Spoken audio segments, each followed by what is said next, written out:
अंबर,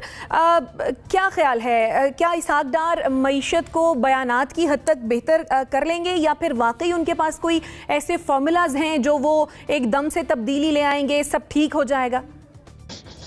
नहीं, देखिए मेरे ख्याल में कि मईशत का जो हाल है इस वक्त,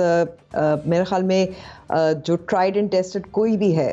वो सब नाकाम रहे हैं और ये हम बहुत सालों से देख रहे हैं। लेकिन मैं सिर्फ अब 2 या 3 अगर हम अदवार की बात करें, अभी देखेंगे पिछले पाकिस्तान तहरीक-ए-इंसाफ के पिछले कुछ साल में कितने वज़ीर ख़ज़ाना जो हैं तब्दील हुए थे। असद उमर से शुरू होकर हफीज़ शेख के लेकर कुछ अरसे, मेरे ख्याल में एक माह तक हमाद अज़हर साहब भी थे और फिर उसके बाद शौकत तरीन। हर बार आपको ये भी याद होगा कि शौकत तरीन साहब भी फाइनेंस मिनिस्टर बनने से पहले कहते थे कि मैं मईशत की सिमत को दुरुस्त कर लूँगा और ये मेरे पास तजावीज़ हैं। लेकिन आखिर में हमने देखा कि जब मिफ्ता इस्माइल बन गए थे और ये वही हाल था जो अमीर अब्बास ने बिल्कुल दुरुस्त बात की थी कि जब 2018 में नई हुकूमत आई थी तो उस वक्त वो पिछली हुकूमत पे डाल रहे थे। इस वक्त भी जब नई हुकूमत आई, मिफ्ता इस्माइल साहब को वज़ीर ख़ज़ाना बनाया तो हम डिफ़ॉल्ट के करीब थे और ये इस वजह से है कि जो इस्लाहात करने की ज़रूरत थी, जो वाकई काम करना था, और कुछ ज़ाहिर है इसमें आलमी जो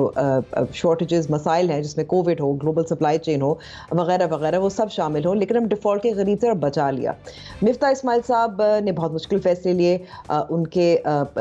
जमात के अंदर बार बार लोग आवाज़ें भी उठाते रहे, मरीम नवाज साहिबा भी उठाती रही और उनके साथ मेरे ख्याल में ज़्यादती ज़रूर हुई और एक बड़ा कन्वीनियंट एक्सक्यूज़ भी मिल गया कि डाल दिया जाए कि चलो ये तो मिफ्ता ने फैसला लिया था, because he doesn't have a constituency, वो इलेक्टेड नहीं है, हल्का नहीं है। लेकिन मैं कहूँगी कि एक और तनकीद जो जायज़ तनकीद भी है और उसको उस पर भी बात करने की ज़रूरत है, वो ये है कि ये नज़र आ रहा है कि पाकिस्तान मुस्लिम लीग नवाज भी उसी तरह जैसे पाकिस्तान तहरीक इंसाफ या पाकिस्तान पीपल्स पार्टी उन्हीं पूल ऑफ मिनिस्टर्स को ढूंढ रही है। और इससे मैं ज़्यादा कहूँगी, आगे बढ़ के कहूँगी कि क्या वाकई ख़ानदान से बाहर निकल के नहीं सोच सकते। फिर मैं ये भी कहूँगी कि इस वक्त जो संभलने की ज़रूरत है, सिर्फ पाकिस्तान की करेंसी नहीं है। आप देखिए कि डॉलर की रेट जो है सिर्फ पाकिस्तान में ज़्यादा नहीं है, ये दुनिया भर में एक मसला है। क्या जब एक कानून मंजूर हुआ है जिसमें स्टेट बैंक ऑफ पाकिस्तान को वाकई इंडिपेंडेंट होना है, जिस पे आप तनकीद कर सकते हैं, लेकिन कानून मौजूद है, क्या उस कानून की मौजूदगी में मिफ्ता डार साहब वो कर सकेंगे जो पहले करते रहे थे? एक्सपोर्ट्स में कमी आई थी, ये भी सवाल बनता है।